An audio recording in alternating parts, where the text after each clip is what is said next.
Yes, welcome, dear friends, and we have to study our ladies' juggler. Yes, it is a story basically written in French, and it has been translated into many languages, including English. Here we have to study it. It's been a wonderful story of a poor juggler. Juggler, we may say, a type of magician. In the ancient days, it was not at all such systematic magicians there. Those were like the jugglers. Okay? You will be able to know what is the meaning of juggler. You will be able to know how a poor juggler lived in the story and how he earned the love of the lady, that is the godly lady Mary, that you can see in the story. So let's start. Our Lady's Juggler, Anatole, France. In the days of King Louis, there lived a poor juggler.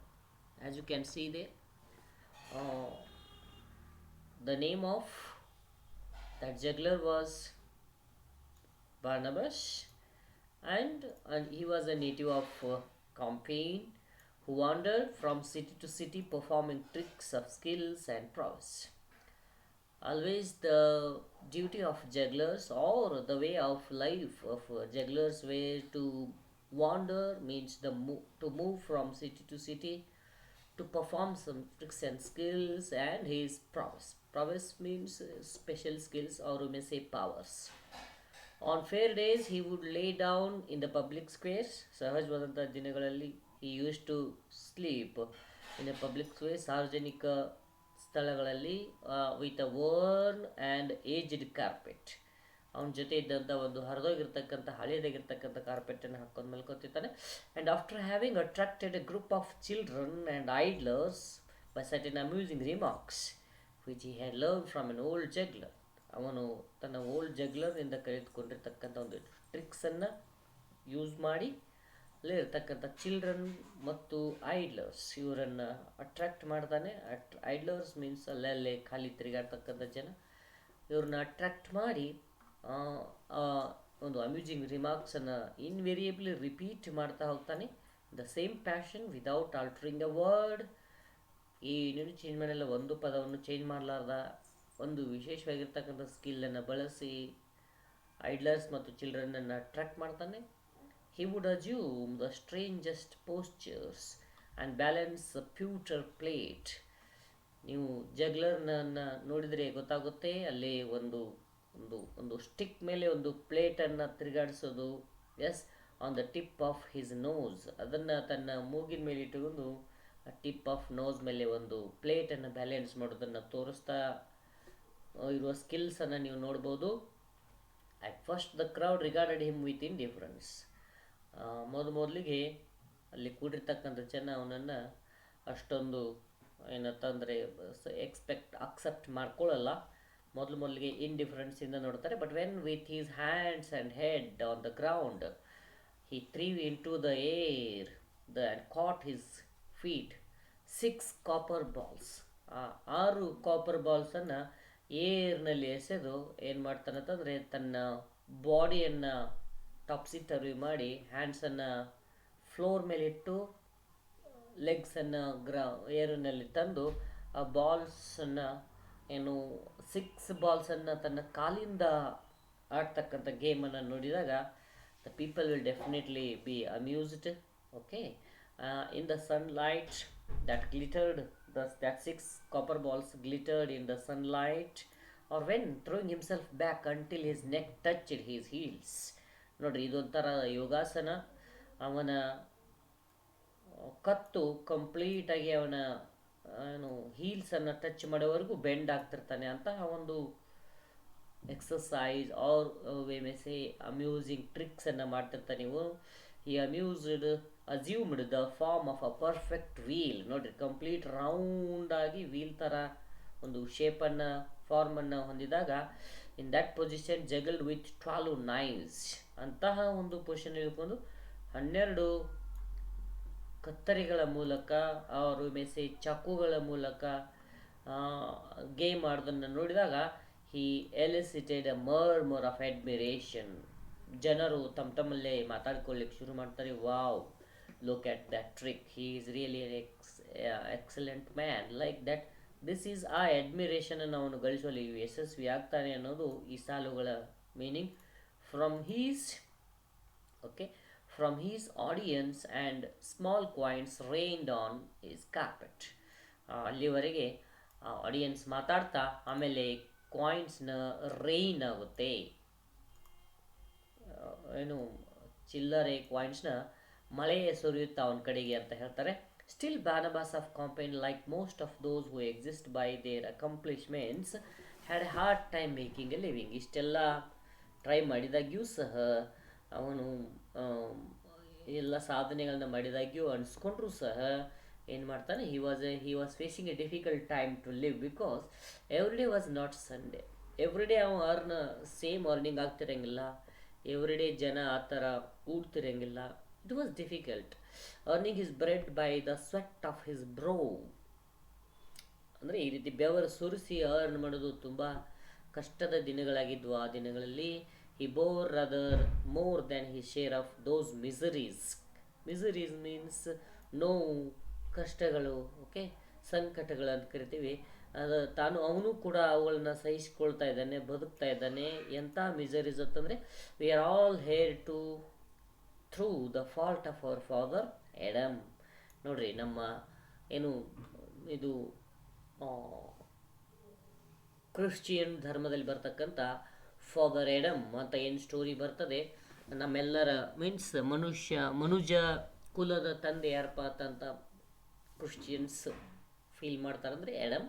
ಅವನು ಮಾಡಿದ ಒಂದು ತಪ್ಪಿನಿಂದಾಗಿ ನಾವೆಲ್ಲರೂ ಈ ಒಂದು ಸಂಕಷ್ಟಗಳನ್ನು ಅನುಭವಿಸುವುದು ಇದೆ ಅಂತ ಅವರು ಮಾತಾಡ್ಕೊತಿರ್ತಾರೆ. ಹಾಗಾಗಿ ಅದು ನಂಬಿಕೆ ಕೂಡ ಇದೆ, ಮಿತ್ತಿದೆ. ಅದೇ ರೀತಿ ಇವನು ಕೂಡ ಅವರಲ್ಲಿ ಒಬ್ಬ. ಎಲ್ಲ Christians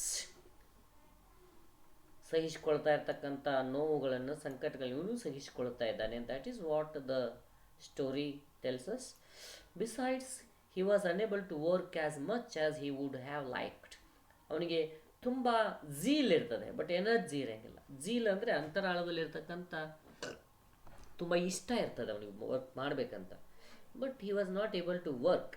for in order to exhibit his wonderful talents he required like the trees the warmth of the sun. ಅವನ್ನೆಲ್ಲ ಎಕ್ಸಿಕ್ಯೂಟ್ ಮಾಡಲಿಕ್ಕೆ ತುಂಬ ವಿಶೇಷವಾಗಿ ಏನಪ್ಪ ಅಂದರೆ, ಮನುಷ್ಯನಿಗೆ ಶಕ್ತಿ ಬರಬೇಕು ಅಂದರೆ ಸರಿಯಾಗಿ ಊಟ ಬೇಕು, ಜೊತೆಗೆ ಸೂರ್ಯನ ಬೆಳಕು ಕೂಡ ಬೇಕು. In those days, in the specially winters, that cold countries specially France, England lack the warmth of sun. ಸೂರ್ಯನ ಶಾಖ ಅವ್ರಿಗೆ ಸಿಗಂಗಿಲ್ಲ ಅಲ್ಲಿ. ಹಾಗಾಗಿ ಮನುಷ್ಯ ಆಟೋಮೆಟಿಕಲಿ ವೀಕ್ ಆಗ್ತಿರ್ತಾನೆ. And the heat of the day, ದಿನದ ಏನು ಹೀಟ್ ಬೇಕಾಗಿರ್ತದೆ ಅದು ಸಿಗಂಗಿಲ್ಲ. And in winter time he was no more than a tree stripped of its leaves. ನೋಡ್ರಿ, ಆ ಒಂದು ಚಳಿಗಾಲದಲ್ಲಿ ಒಂದು ಮರದ ಎಲ್ಲ ಎಲೆಗಳನ್ನು ಹರಿದು ಬಿಸಾಡಿದಾಗ ಹೆಂಗೆ ಜಸ್ಟ್ ಒಂದು ಬ್ರಾಂಚ್ ಅಷ್ಟೇ ಕಾಣ್ತಿರ್ತದೆ, ಜಸ್ಟ್ ಲಿವಿಂಗ್ ಲೈಕ್ ಇರ್ತದೆ. But it is very difficult to say that it is living like that. In fact half dead ಥರ ಅವನ ಲೈಫ್ ಇಂಟರ್ನಲ್ಲಿ ಹಾಫ್ ಡೆಡ್ ಥರನೇ ಇರ್ತದೆ. Because people won't come out of doors and he won't be able to execute his skills and prowess in front of people. Obviously he will not be able to get some money. So when he will not be able to get some money, he will not be able to feed his stomach. So when he is not able to feed his stomach, he is almost all the times hungry. So when he is hungry, he is like half dead. So this is how everything is in a connection like chain. So the frozen earth was too hard for the juggler. The frozen earth means in the winter season there will be a rain of fog, we may say, or mist. So people won't come outside. That frozen earth will not be giving a chance to the juggler to all the people to live happily, ultimately. Like the cicada mentioned by Mary de France. So there was a myth of cicada by mentioned by Mary de France. He ಅವನ ಥರ ಇವು ಯಾರು cicada ಅಂತಾರ. He suffered during the bad season from hunger and cold. ಆ ಒಂದು winter ಸೀಸನ್ನಲ್ಲಿ ಹಂಗರ್ ಮತ್ತು ಕೋಲ್ಡಿಂದ ತುಂಬ ಸಫರ್ ಆಗ್ತಿರ್ತಾನೆ. But since he had a simple heart, he suffered in silence. This juggler had a simple heart. He didn't expect much because he was not at all in the position to expect much like the rich people. So he was very poor. He had nothing to lose. He had nothing to gain. He he is what he has. Okay, that's how. So he was very simple. Because of that reason he suffered in silence, or we may say quiet. He had never thought much about the origin of wealth. ಈ ಸಂಪತ್ತು ಅವನು ಯಾವುದೂ ಇರೋದೇ ಇಲ್ಲ, ಹಾಗಾಗಿ he was not able to think about that in lot way in a much. So nor about the inequality of human conditions. He was not at all in position to look at the inequality of human conditions, because some people are poor, some people are rich, so there will be inequality everywhere. He was he was not he had not no he had no time to think about all those things, right? He firmly believed that if this world was evil, the next could not but be good. Okay, ಈಗ ಇರ್ತಕ್ಕಂಥ ಜಗತ್ತು ಕೆಟ್ಟದಾಗಿದೆ ಅಂದರೆ ಮುಂದೆ ಕೂಡ ಒಳ್ಳೆಯದಾಗುತ್ತೆ ಅಂತ ನಂಬೋದು ತುಂಬ ಎಸ್ ಒಂದು ಆಶಾದಾಯಕ ಪಾಸಿಟಿವ್ ಥಾಟಲ್ಲಿರ್ತಾನೆ. And this faith upheld him, ಇದೇ ಒಂದು ನಂಬಿಕೆ ಅವನನ್ನು ಇನ್ನೂ ಬದುಕಿಸಿದೆ ಅಂತಾನೆ ಮೀನಿಂಗ್ ಕೊಡ್ತಾ ಇರ್ತಕ್ಕಂಥ ಲೈನ್ ಇದು. He was not like the clever fellows who sell their souls to the devil. So ಅಲ್ಲೊಬ್ಬ ಕ್ಲೆವರ್ ಫೆಲೋ ಇದ್ದ, ಯಾರೋ ಡಾಕ್ಟರ್ ಫಾಸ್ಟಸ್ ಅಂತ ಒಂದು ಕ್ಯಾರೆಕ್ಟರ್ ಬರ್ತದೆ ಕ್ರಿಸ್ಟೋಫರ್ ಮಾರ್ಲೋ ಬರೆದಿರ್ತಕ್ಕಂಥ ಒಂದು ನಾಟಕದಲ್ಲಿ. ಅವನು ತನ್ನ ಸೋಲ್ಸನ್ನು, ತನ್ನ ಆತ್ಮವನ್ನು ಡೆವಿಲ್ಸ್ಗೆ 24 ಇಯರ್ಸ್ಗೆ ಸೆಲ್ ಮಾಡಿ ಎಲ್ಲ ಪವರ್ಸನ್ನು ಡೆವಿಲ್ಸ್ ಕಡೆಯಿಂದ ಪಡ್ಕೊಂಡು all the round the world, what ever he likes, all the things he enjoyed, he happily lived for 24 years. But after 24 he had to die because he had sold his soul to the devils. He never took the name of God in vain. Nodi, vinakarana, we may say vinakarana, or useless. In times of useless, he didn't take the name of God. ಕಾರಣ ಇರಲಾರ್ದೆ ಸುಮ್ಮನೆ ಏನು ತಾ ಮಾಡಿರೋ ತಪ್ಪಿಗೆ ದೇವರನ್ನು ನೆನೆಸಿ ದೇವರ ಮೇಲೆ ಹೊರೆ ಹಾಕಲಾರ್ದೆ ತನ್ನನ್ನು ತಾನು ರಿಸ್ಪಾನ್ಸಿಬಲ್ ಮಾಡ್ಕೊಂಡು ಬದುಕ್ತಿದ್ದ juggler. He lived the life of an walking at the same face. Okay, ಇಲ್ಲಿ ನೋಡ್ರಿ, he lived the life of an honest man. ಅವನೊಬ್ಬ ಆನೆಸ್ಟ್ ಮೆನ್ನ ಬದುಕನ್ನು ಬದುಕ್ತಾ ಇದ್ದಾನೆ. ಇಲ್ಲಿದೆ ಆನೆಸ್ಟ್ ಮೆನ್ ಕಾಣಿಸ್ತಾ ಇದೆ ನಿಮಗೆ. And though he had no wife of his own, he did not covet his neighbours. ನೋಡ್ರಿ, ಎಸ್, ಅವನಿಗೆ ಹೆಂಡತಿ ಅಂತೂ ಇರಲಿಲ್ಲ ಮತ್ತು ಬೇರೆಯವ್ರ ಬಗ್ಗೆನೂ ಅವನಿಗೆ ಏನು ಅತಿ ಆಸೆ ಇರಲಿಲ್ಲ. So for women is the enemy of strong men. ಇದು ಯೂನಿವರ್ಸಲ್ ಟ್ರುತ್ ಇದೆ. So women is the enemy of strong men, as we learned by the story of Samson, which is written in the scriptures. ಎಷ್ಟೋ ಕಡೆ ಶಾಸನಗಳಲ್ಲಿ ಬರೆದಿರ್ತಕ್ಕಂಥ ಒಂದು ಕಥೆಯಲ್ಲಿ ಬರ್ತದೆ, women is the enemy of strongest men.